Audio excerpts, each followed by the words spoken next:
Sofía Ríos, ya está aquí en piso, le agradecemos un montón. Ella es, bueno, licenciada en antropología, investigadora del ICSO CONICET, becaria, ¿no? Desde allí. Y a ella nos va a comentar para dialogar sobre lo que va significando la situación de las mujeres en las ciencias camino al 8M, ¿no?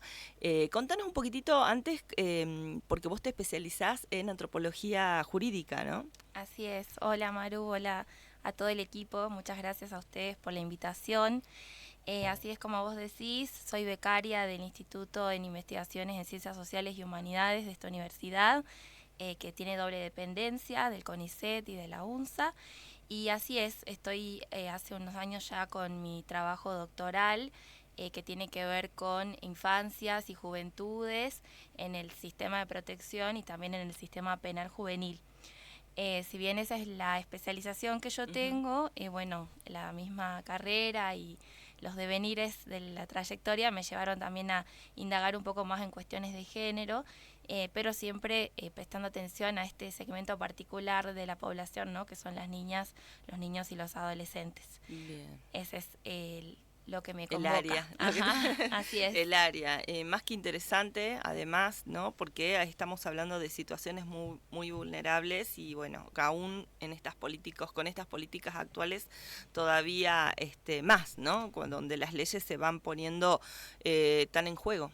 Exactamente, estamos en un escenario recrudecido, ¿no? En cuanto a la perspectiva de derechos de las niñas, los niños y los adolescentes en este contexto que, bueno, van en contra de muchas de las leyes que han consolidado sus derechos y volvemos a tener discusiones que hace años no teníamos, ¿no? Con respecto a la ESI, con respecto a los derechos de los niños en el sistema penal, ¿no? Con estas discusiones que buscan bajar la edad de punibilidad y bueno, muchas otras discusiones que dan para largo. Para largo, sí, sí, Sí, sí, tal cual, que seguramente en otro momento vamos a poder dialogar con vos.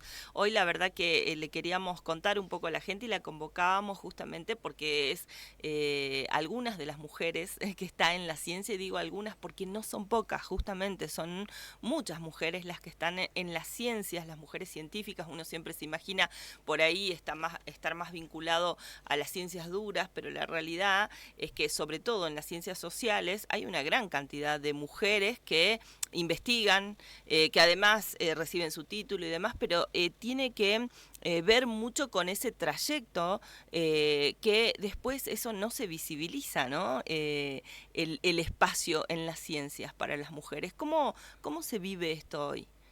exacto. Bueno, muy interesante lo que decís, ¿no?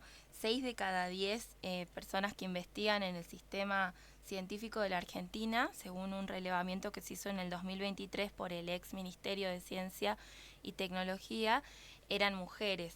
Pero ¿qué pasaba con esta distribución en los campos del conocimiento?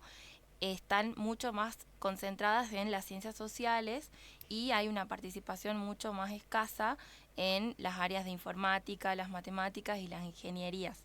Entonces este fenómeno que tiene que ver con las paredes de cristal, como le dicen, es uno de los primeros indicadores que nos hablan de esta desigualdad o de estas brechas de género que hay en el campo. Ujú. Otro de los fenómenos tiene que ver con el techo de cristal. Si bien, como vos decías, hay muchas investigadoras, por ahí van descendiendo en la jerarquía que van alcanzando en el sistema científico, porque por ahí para comentar, bueno, es una carrera muy larga donde hay muchos escalafones, ¿no? Y todo Ujú. el tiempo las personas que investigan están como avanzando en esa carrera, ascendiendo en los puestos que alcanzan de acuerdo a su trayectoria. Lo que se observa según este relevamiento es que también hay como una pirámide, ¿no? Muchas mujeres en categorías de investigación un poco más bajas, Ujú. y cada vez menos en esa pirámide que va ascendiendo en rango. Lo mismo en las cuestiones de tomas de decisiones, tanto en los rectorados de las universidades como Ujú. en los distintos organismos de gestión del CONICET. Son muy escasas las directoras, las rectoras, las presidentas mujeres, ¿no? Sí. Bueno, antes de este gobierno tuvimos un liderazgo muy interesante en CONICET de Ana Franchi, que bueno, ha Ujú. estudiado muchos de estos fenómenos, pero bueno, ahora sabemos que ya mucha de esa perspectiva en CONICET no está, ¿verdad? Claro. Claro. Ese es uno de 3 de los fenómenos más importantes que se pueden ver en cuanto a la desigualdad de género en el ámbito.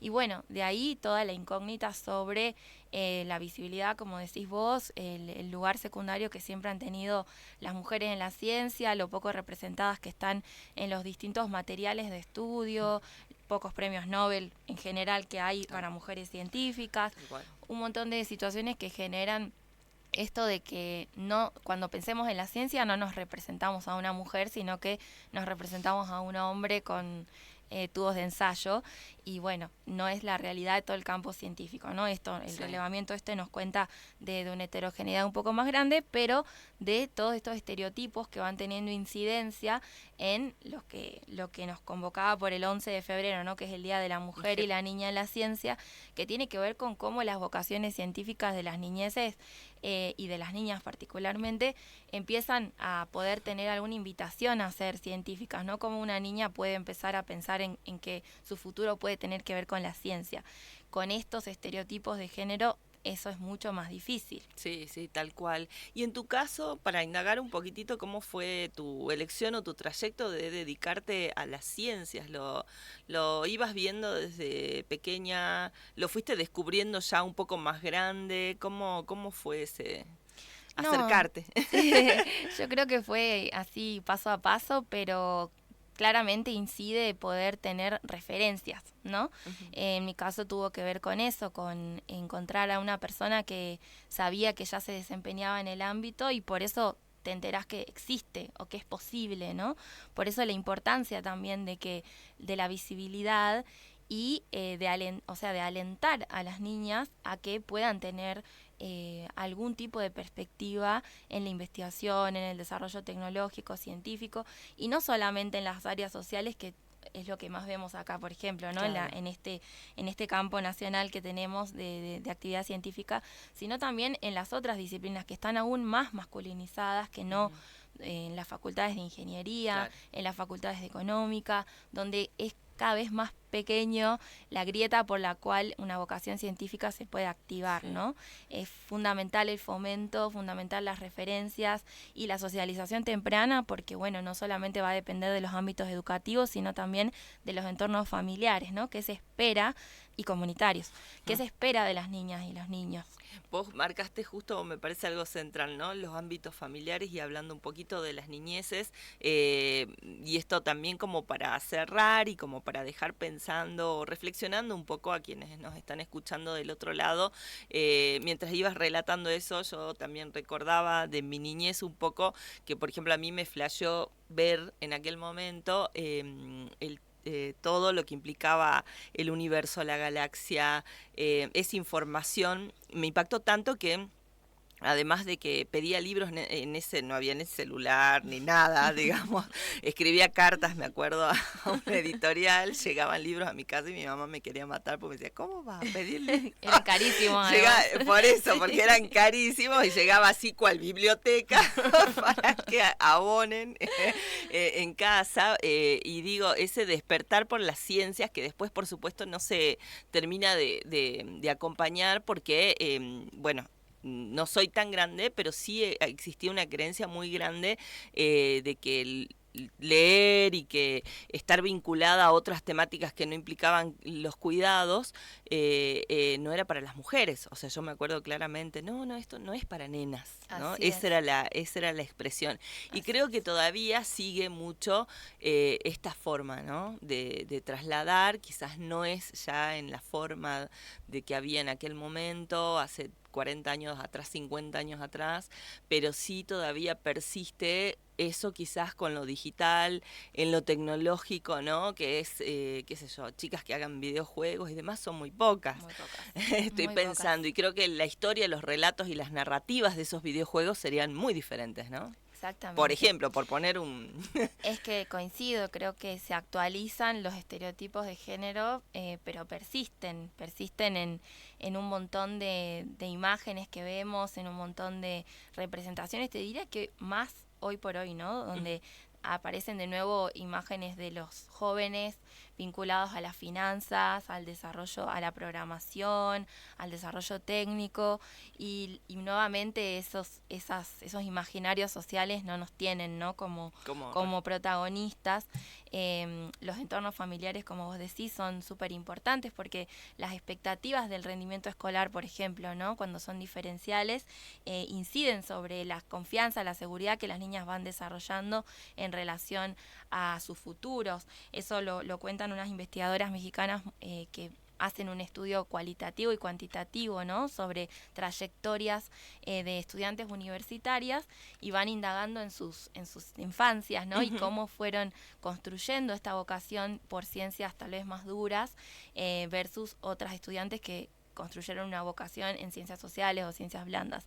Y ahí es clave, ¿no? El papel que los entornos familiares tengan, no solamente en cuanto a lo subjetivo, sino también a todas las condiciones estructurales que afectan a las niñeces, ni hablar de niñas que tienen que relegar sus estudios por cuidar, por ejemplo, a sus hermanos, niñas que tienen que abandonar sus estudios porque cursan embarazos tal vez no intencionales y demás, ¿no? Un montón de fenómenos estructurales que también afectan mucho cómo una infancia puede pensar en su futuro vinculado a la ciencia.